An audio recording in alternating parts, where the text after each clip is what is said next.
Graça e paz a todos. Em continuidade ao vídeo passado, nós temos meditado o que é a verdadeira liberdade segundo as Escrituras. E nós vimos que a verdadeira liberdade diz respeito a servir a Deus, a se submeter ao Senhor Jesus Cristo como o Senhor e Rei das nossas vidas, das nossas ações, das nossas vontades. Não é? É uma transformação interior de identidade. Nós fazemos parte do reino das trevas e agora nós fomos transportados para o reino da luz.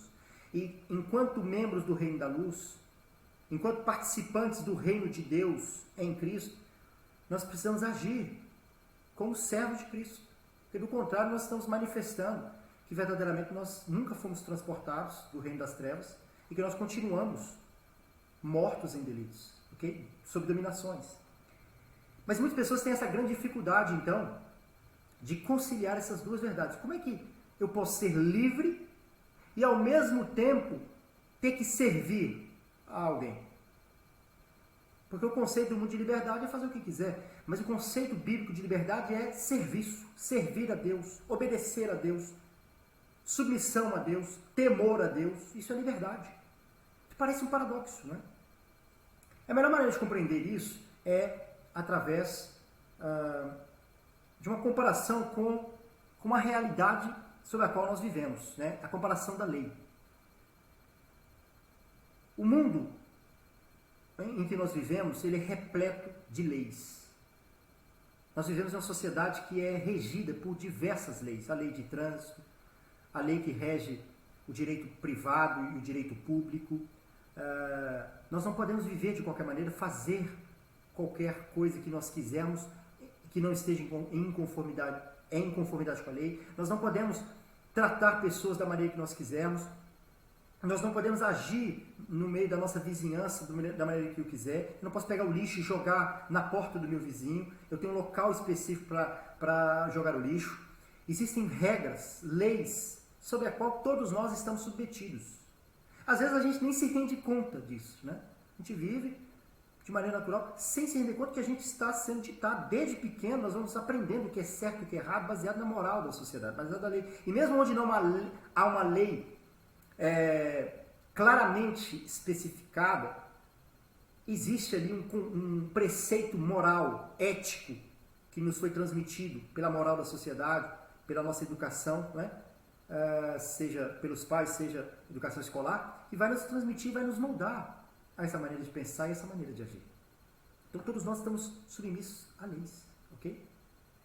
E muitas pessoas têm uma ideia de que as leis existem para nos punir somente, que elas existem para nos limitar, né? Então, nós queremos pegar um carro e andar a 200 km por hora. Por quê? Porque nós somos livres. Eu quero sentir a adrenalina de acelerar um carro a 200 km por hora. Mas tem uma placa ali dizendo que a velocidade máxima permitida naquela via é 50 km por hora. Percebe? Então, qual que é a impressão do homem? Aquela placa está ali para me limitar, para me impedir de ser livre, ok? E como eu não respeito aquela placa, foi necessário alguém colocar um radar. Por quê? Porque o homem não respeita aquela lei. Porque ele quer ser livre, ele acha que liberdade é fazer o que ele quiser. Ele acha que a lei existe para limitá-lo. Então alguém colocou um radar para punir, por quê? Porque de um jeito ou de outro, ele vai ser punido por quebrar aquela lei. Existe uma placa de pare, e o homem é obrigado a parar. Mas, em função do fato de que, em muitos momentos, aquela pessoa não obedeceu, e as pessoas não obedecem necessariamente a essa placa, então é necessário que hajam guardas de trânsito que muitas vezes vão controlar e vão dar multas para as pessoas por terem cometido esse tipo de infração. Existe um sinal que, quando está vermelho, o sinal luminoso vermelho, indica que o veículo deve ser parado. Mas muitas pessoas, elas veem isso como uma limitação, então elas passam o sinal vermelho. Elas querem ser livres para ir embora para casa, sem nenhum impedimento.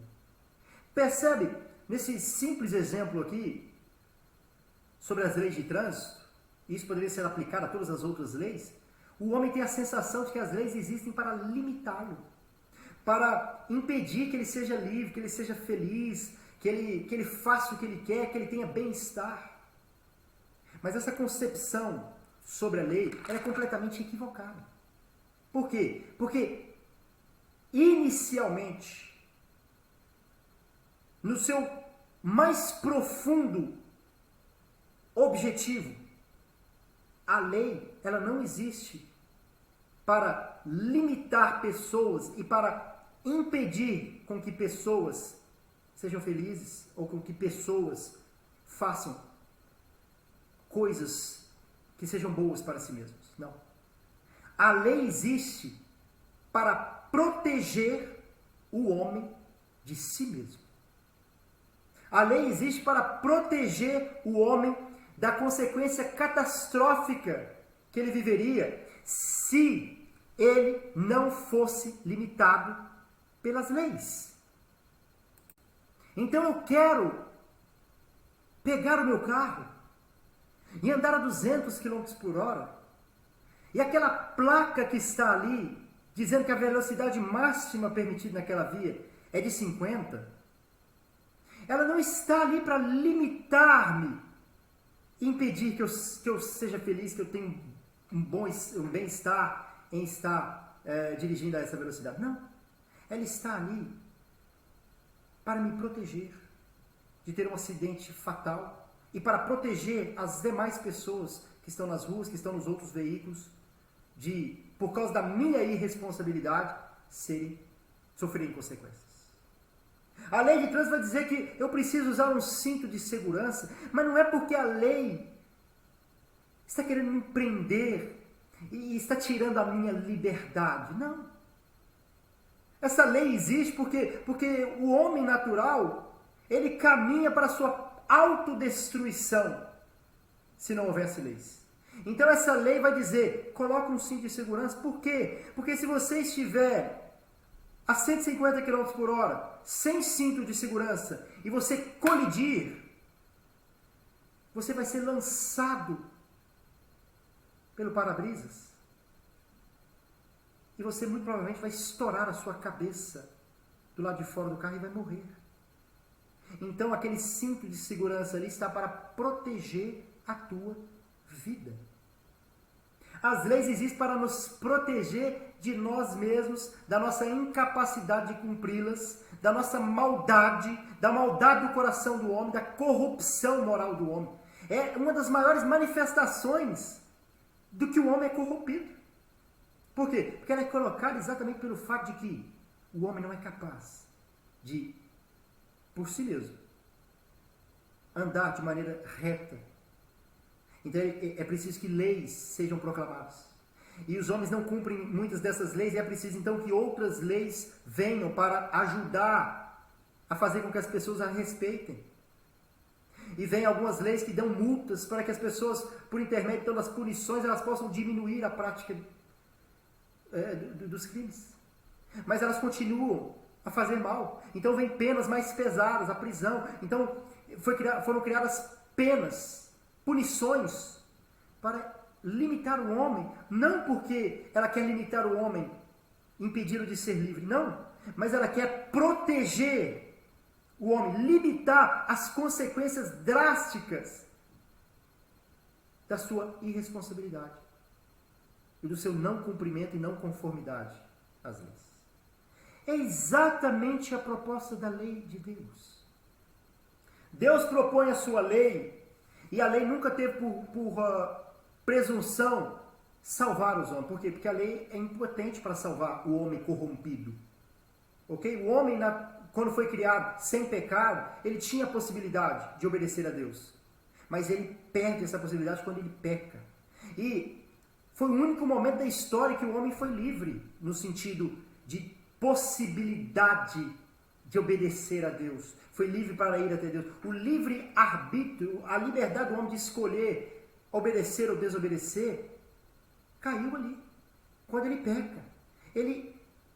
O homem morre espiritualmente e ele se torna totalmente incapaz de voltar até Deus pelas suas próprias obras. E quando Deus manifesta a lei diante dos homens, não é para que o homem cumpra a lei e seja salvo, mas é para que olhando para a lei, o homem reconheça a sua depravação, reconheça os seus pecados, como Paulo nos diz. O objetivo da lei é trazer o conhecimento do pecado. E quando nós temos conhecimento do pecado, então eu me volto para Cristo e para a dependência que eu tenho de um Salvador. Percebe? Então, o objetivo da lei nunca foi salvar. O objetivo da lei era nos mostrar que nós precisávamos de Deus para cumpri-la. E que, ao nós cumprirmos a lei, nós éramos poupados de muitas calamidades. Nós seríamos poupados de muitas coisas ruins que começaram a acontecer com a humanidade por causa do pecado. E é por isso que ao longo da história bíblica Deus vai falar com o povo: arrependam-se dos vossos pecados, deixem os vossos ídolos, e Deus vai usar dos profetas para isso, porque senão eu vou derramar sobre vós pragas, calamidades. E o povo não se arrependia. Então o que acontecia? Vinham guerras, pestes, doenças, pessoas morriam. E Deus fazia aliança com o povo e dizia: voltem-se para mim. Arrependam-se, vistos de saco de cinza, e cubram de saco, de roupa de saco e de cinza, cubram-se de cinza, e jejuem, se arrependam dos vossos pecados.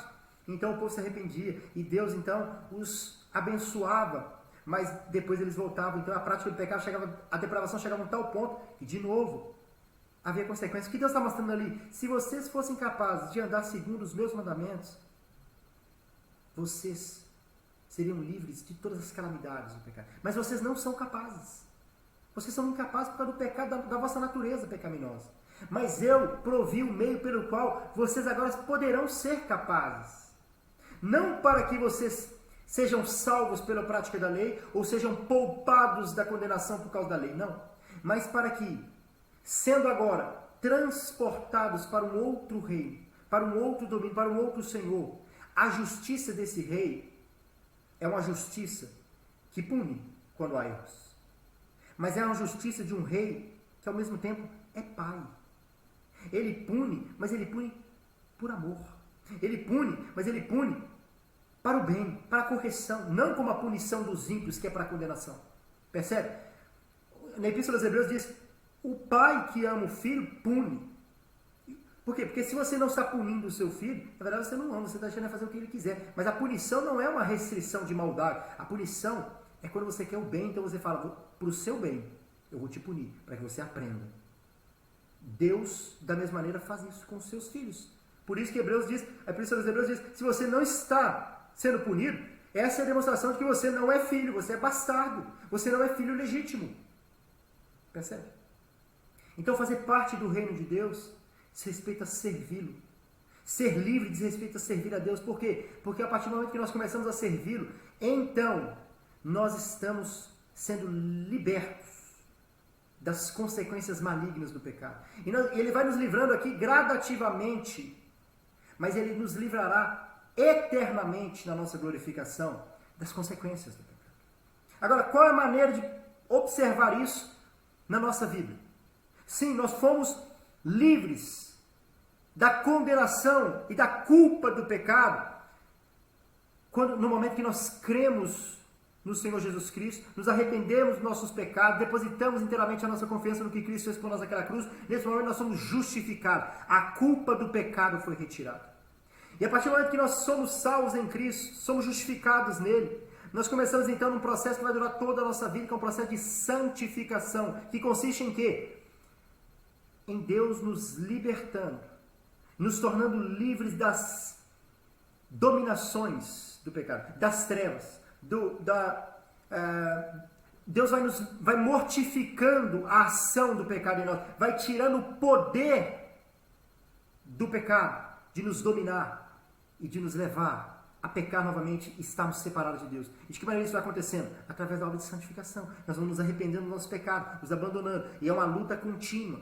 E nós lutamos e de determinadas maneiras nós caímos. E o Espírito Santo que habita em nós então nos leva a uma profunda tristeza de alma, um arrependimento verdadeiro. E então nós voltamos e reconciliamos-nos para com Deus através do arrependimento, da confissão dos nossos pecados. E então nós continuamos caminhando, crescendo em santificação. Até o dia que nós seremos plenamente livres da presença do pecado. Quando Cristo nos der um corpo glorificado, incorruptível, sem pecado. Mas a minha pergunta é, a marca de que essa obra está acontecendo em nós é de que Não só você creu no Evangelho, mas que você continua crendo continuamente. Não só que você se arrependeu no passado, mas que você continua se arrependendo. Você crê que você foi realmente justificado por graça e pela fé em Cristo Jesus? Você reconhece os seus pecados continuamente? Você tem confessado os seus pecados diante da presença de Deus? Tem se reconhecido um pecador? Tem reconhecido a sua total dependência de que Ele te salve, não só da culpa do teu pecado, mas do domínio do pecado, do poder do pecado que exerce ainda em vossos membros influência? E você tem continuamente crescido em fé e em arrependimento? Você tem visto em sua vida a manifestação da ação soberana do Espírito de Deus, transformando o seu ser através da obra de santificação? A manifestação do fruto do Espírito, o fruto digno de arrependimento que João Batista nos diz ali no verso 2 do capítulo 3 de Mateus. Ele nos fala do arrependimento, e mais à frente, no verso 8 do capítulo 3, ele vai dizer: produzir, pois, fruto digno de arrependimento. Você tem visto a manifestação desse fruto na sua vida? Vida transformada pelo poder do Espírito Santo, o fruto do Espírito sendo manifesto de maneira progressiva. É claro que isso depende da tua utilização do meio da graça. Muitas pessoas falam assim: eu não tenho crescido espiritualmente, eu acho que eu não sou salvo. Mas ela tem um coração quebrantado, ela se arrepende dos seus pecados. E o que está acontecendo, na verdade, com essas pessoas é que elas não estão utilizando o meio da graça e não estão sendo continuamente santificadas pela palavra de Deus. Não estão crescendo de glória em glória à imagem de Cristo. Por quê? Porque não leem a palavra de Deus, estão em pecado. Não oram, não têm comunhão com Deus, estão em pecado. Não têm comunhão com verdadeiros cristãos em uma igreja local, estão em pecado. Não estão usufruindo do meio da graça. E elas nunca vão crescer a menos que elas se submetam ao meio que Deus as deixou e determinou para que elas crescessem em espírito. Percebe? Vamos ler aqui Gálatas 5:22 para vermos o fruto do Espírito. Se esse fruto tem sido manifesto nas suas ações, na sua vida cotidiana. Gálatas 5:22. Mas o fruto do Espírito é amor, gozo ou alegria, paz, longanimidade, benignidade, bondade, fé, mansidão, domínio próprio. Eu não vou aqui me delongar em conceituar cada um desses gomos aqui do fruto. O fruto do Espírito é um só fruto, porque é Cristo habitando em nós, é a presença dessa nova natureza formada em nós pelo Espírito Santo, e o Espírito de Deus veio habitar em nós, mas ele se manifesta como se fosse uma mandarina, né? Uma mexerica que possui vários gomos, e esses gomos desse único fruto seriam aqui o que ele vai narrando aqui: o amor, o gozo, a paz, a longanimidade. Percebe? Não tem nada a ver com fazer um gesto religioso, mudança de aparência exterior, fazer boas coisas de tempos em tempos. Não tem nada a ver com atos isolados de boas obras, não. É uma vida inteiramente transformada no poder do Espírito. É a manifestação do amor. Que amor é esse? É o mesmo amor que Deus manifestou para conosco, nos salvando, sendo nós ainda pecadores. Então nós vamos agora manifestar esse amor, tanto nos nossos atos, perdoando o nosso irmão, com boas ações, mas sobretudo com o Santo Evangelho sendo disponibilizado. É a maior manifestação do amor de Deus aos homens. O que é a alegria, o gozo, a paz, a alegria? Que alegria é essa? É a alegria da salvação. É a alegria que nós temos em Cristo em dizer, mesmo no mundo que nós vivemos, mesmo na situação que nós nos encontramos, nas adversidades, eu sou salvo em Cristo. Então a alegria da salvação produz em nós essa transformação do ser, de maneira que mesmo nas dificuldades, nós estamos felizes em Cristo. Cristo é plenamente suficiente para a nossa felicidade. Nós não precisamos ser preenchidos com várias coisas do mundo, como o ímpio precisa, mas Cristo é que nos preenche, que nos torna felizes, mesmo nas faltas, nas dificuldades. Percebe? E nas necessidades. O que é paz? Paz aqui não é só a tranquilidade do mundo, falar eu estou tranquilo, está tudo bem, está tudo correndo bem, eu não estou doente, as finanças estão indo bem. Isso é o conceito de paz do mundo, mas na verdade isso é tranquilidade do mundo. A paz é quando nada vai bem, quando você está doente, quando as coisas vão mal, mas ainda assim, por estar em Cristo, você está em paz. O que é o significado de paz? Paz não tem nenhuma relação com as condições em que nós vivemos. Paz diz respeito ao ato de que nós fomos reconciliados para com Deus por intermédio do Evangelho de Cristo. Havia uma inimizade entre nós e Deus. Mas agora Cristo nos reconciliou para com Deus por intermédio do Evangelho. Então uma paz entre nós e Deus. Pouco importa o que está acontecendo ao redor. Está tudo indo mal, tem coisa acontecendo. Mas eu estou em Cristo, então eu estou em paz. As finanças não vão bem, eu estou sofrendo faltas, necessidades. Se Deus quiser manifestar a sua glória através de suprir as minhas necessidades, glória a Deus por isso. Mas se for através das minhas faltas, das minhas necessidades, da minha pobreza, que uma maior glória vai ser dada ao nome de Cristo e que o reino de Deus vai avançar por intermédio da minha necessidade, então que assim seja, que eu seja pobre por resto da vida, mas que o reino de Deus avance e que ele receba glória para o seu nome. Se através da minha boa saúde, se eu estiver bem fisicamente, se tudo está indo bem, através disso eu puder contribuir de alguma maneira para o avanço do reino de Deus, pelo poder do Espírito Santo, e para que o Cristo receba maior glória para si, glória a Deus, que bom ter boa saúde. Mas se for através da minha doença, se for através das minhas debilidades, se for através da fraqueza da minha carne, que uma maior glória for dada a Cristo, e que o reino de Deus vai avançar por intermédio do Evangelho através da minha doença, então a nossa oração deveria ser: Senhor, seja feita a tua vontade, não me cure. Ainda que minha carne apodreça até os ossos, não interessa. O que interessa é que o teu reino avance. Por quê? Porque evangelho, cristianismo, não diz respeito a uma vida melhor aqui e agora, mas diz respeito à eternidade com Cristo na sua glória. Isso que é evangelho.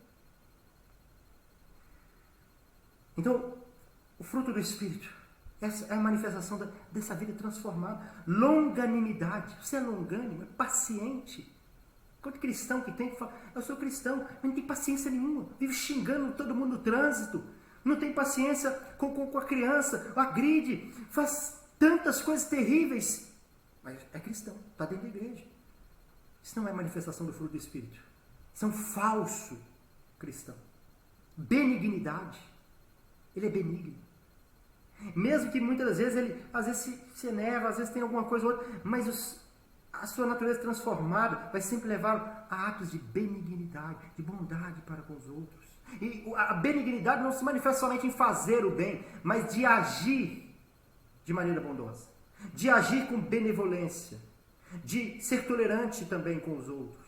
Percebe? Bondade, ele fala de benignidade, que fala do ser, que é um ser benigno, que é um ser que tem esse estado de benignidade para com os outros, mas a bondade é um ato. Não é só falar: eu sou benigno, eu gosto tanto das pessoas, olha, tadinho daquela pessoa que está sofrendo, mas não faço nada para ajudar ele. Não, benignidade deve ser seguida de bondade, de atos práticos de bondade. Fé. Você tem continuamente crido no Evangelho de Jesus Cristo como suficiente e é o único meio pelo qual você pode ser justificado e salvo diante de Deus? Ou fé para você é só quando você precisa, quando você está doente, você quer ser curado, quando você tem um problema e você quer que Deus resolva o problema, então você fala: agora eu tenho fé, eu estou firmado que Deus vai fazer isso para mim. Isso não é fé. Fé, qual que é o conceito de fé? A palavra fala que a fé é crer no que não se vê, é depositar a confiança de que nós somos salvos, mesmo quando eu olho para mim e não vejo condição nenhuma para isso. Mesmo quando eu olho para mim e falo: miserável homem que sou, mas eu creio que o sangue de Cristo derramado na cruz é suficiente para me justificar, e eu creio que o poder do Espírito Santo manifesta por intermédio do Evangelho é suficiente para me salvar. Eu creio na suficiência das Escrituras. Eu creio que o que Deus revelou na sua palavra é verdade, e mesmo que não veja condições em mim, mas Deus disse que Ele é poderoso para salvar, eu creio nisso. Isso é fé. Mansidão. Você tem sido manso? Não estou falando de ser manso somente para aquela pessoa que faz bem para você, mas ser manso também para aquele que muitas vezes te faz o mal. Ser manso para aquele que você não gosta dele, mas que você manifesta da mesma maneira que Cristo amou pecadores como nós, você os ama com mansidão. Domínio próprio. Quantas pessoas estão dentro das igrejas, mas não têm o menor domínio próprio. Eles não têm domínio sobre a própria boca. Eles vivem praguejando, falando palavras torpes, imundas. Mas quando chega na igreja, a mesma boca que falou palavras imundas o dia inteiro, chega na igreja para ofertar louvor. Você acha que o seu louvor está sendo aceito por Deus? Você acha que o Deus Santo das Escrituras vai aceitar o seu louvor?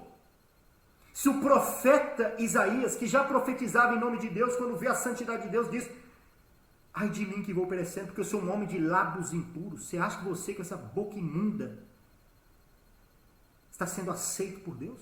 Em hipótese alguma. Em hipótese alguma. Eles não têm domínio sobre os olhos. Eles cobiçam a mulher do próximo. Elas cobiçam os homens do próximo. Eles não têm domínio sobre o que eles falam. Eles amaldiçoam. Eles falam mentiras. Eles não têm domínio sobre as suas vontades. Eles são comilões, beberrões. Eles estão dados a glutonarias. Eles não têm domínio sobre os seus desejos. Eles desejam mal para os outros. Eles assistem um jornal e veem uma pessoa que morreu, que acabou de assaltar um banco, ele caiu e morreu. E ela diz: ele merecia morrer, é criminoso. E ele não percebe que diante de Deus, tanto aquele criminoso merecia morrer, quanto eu merecia morrer, quanto você merecia morrer. Mas Deus poupou você por graça soberana e abundante. E em vez de você desligar essa televisão e ir orar para que aquele marginal que está roubando o banco se converta dos seus pecados e seja salvo, você está aí desejando a morte dele. Isso é um pecado terrível, porque o maior mandamento da lei é amar a Deus acima de todas as coisas, é o seu próximo como você vê. Você está amando o seu próximo? Desliga essa televisão, vai orar, se arrepender dos seus pecados, ler as Santas Escrituras, crer no Evangelho, ser salvo pelo Evangelho e depois vai pregar o Evangelho para quem está perdido no mundo. Crie vergonha na sua cara. Seja crente de verdade. Ou então, assuma que você é um ímpio, imundo, e que prefere o mundo do que a Cristo. Não vitupere o nome de Cristo. Não vitupere o nome do Messias. Não vitupere o nome do Salvador do mundo. Não faça com que o mundo blasfeme de Cristo por causa das suas ações, porque grande será a tua condenação. Domínio próprio. Fruto do Espírito sendo manifesto em uma vida transformada. Você tem visto a manifestação disso na sua vida? Se você não tem visto, se você acha a questão que você faz parte de uma igreja, que você se batizou numa igreja, porque a sua vida inteira você seguiu a igreja dos seus pais, que você toca na igreja, que você prega na igreja, que você vive na igreja. Querido, tem uma frase muito profunda, não me lembro do autor dessa frase, mas ela diz o seguinte: você pode ter os seus pais e toda a sua geração passada na igreja, você pode ter nascido na igreja em consequência disso, você pode ter sido batizado na igreja, você pode ter vivido toda a sua infância, a sua adolescência na igreja, você pode ter se casado na igreja, você pode ter exercido cargos na igreja, você pode ter pregado na igreja, você pode ter vivido a sua vida inteira na igreja. Você pode ter morrido na igreja. O seu funeral pode ter sido uma celebração religiosa da sua igreja. Mas você, a menos que você esteja em Cristo e não somente na igreja, você pode acordar do outro lado, no inferno. E você pode estar pela eternidade condenado, se você estiver somente na igreja e não em Cristo. Evangelho não diz respeito a fazer parte de uma igreja. Evangelho não diz respeito a pertencimento a um grupo religioso. Evangelho é sobre Cristo e a cruz de Cristo e o Evangelho de Cristo. Evangelho é sobre quanto nós não temos condições de ir até Deus e estamos sob condenação, mas Deus proveu o meio pelo qual nós podemos ser salvos, Cristo Jesus. E para isso, a maneira pela qual nós temos para ser salvos é que nós precisamos arrepender-se dos nossos pecados, confessá-los diante de Deus e crer no Evangelho de Jesus Cristo, que diz que nós somos pecadores, e crer na má notícia do Evangelho para depois aceitarmos a boa notícia do Evangelho. e nos submetemos ao senhorio de Cristo e vivemos em conformidade à palavra de Deus, como prova de que verdadeiramente fomos salvos, como manifestação do fruto do Espírito que agora habita em nós, se verdadeiramente estamos no Espírito, como Paulo diz. Examine-se a si mesmo, mediante a palavra. Não é perante mim. Você não tem que me responder o que eu estou te perguntando. Responda isso diante do trono de Deus, do trono da graça que ainda hoje está disponível por intermédio do Evangelho. Você pode ter acesso ao Pai por intermédio de Cristo Jesus. Mas se você desprezar este anúncio, saiba disso, que no dia do trono do juízo de Deus, o dia que você ouviu a pregação do Evangelho vai ser lembrado, vai ser trazido à tua memória, vai ser trazido à tua frente. Lembra aquele dia que você ouviu o Evangelho, você desprezou, você achou que era bobagem, você achou que ele era um fanático religioso, que estava tomado por emoções, desprezou o Evangelho. Mas hoje, o Evangelho que não te salvou, ele vai te condenar. É o que Deus dirá no dia do juízo. Querido, arrependa-se dos teus pecados e creia no Evangelho de Jesus Cristo para a tua salvação. Vamos orar? E nós finalizamos então essa parte e no próximo estudo, se Deus assim permitir, nós retomaremos o texto do capítulo 3 do Evangelho segundo Mateus. Foi necessário nós fazermos essa pausa, porque muitas pessoas acham que o Evangelho diz respeito só a fazer parte da igreja, ou de ler a Bíblia de vez em quando, de fazer algum estudo bíblico. Não, o Evangelho é sobre Cristo. E se você não estiver no Evangelho, você pode ler a Bíblia inteira. E você não vai entender absolutamente nada, porque muitas vezes nós lemos com o óculos da religião, com interpretações que nos foram transmitidas por falsos profetas, por falsas correntes religiosas.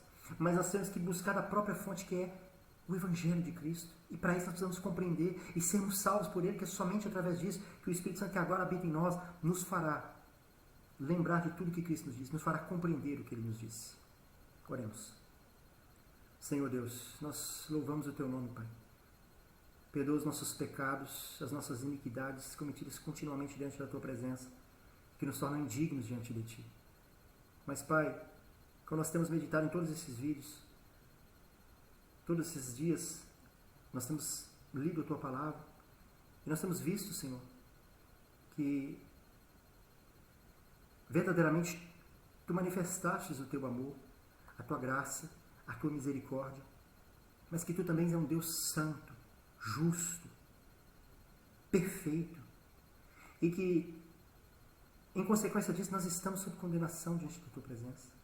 Mas a Tua bondade, a Tua benevolência, o Teu amor, a Tua graça e misericórdia foram manifestas pelo fato de que Você não nos deixou, o Senhor não nos deixou, Pai, à mercê da condenação.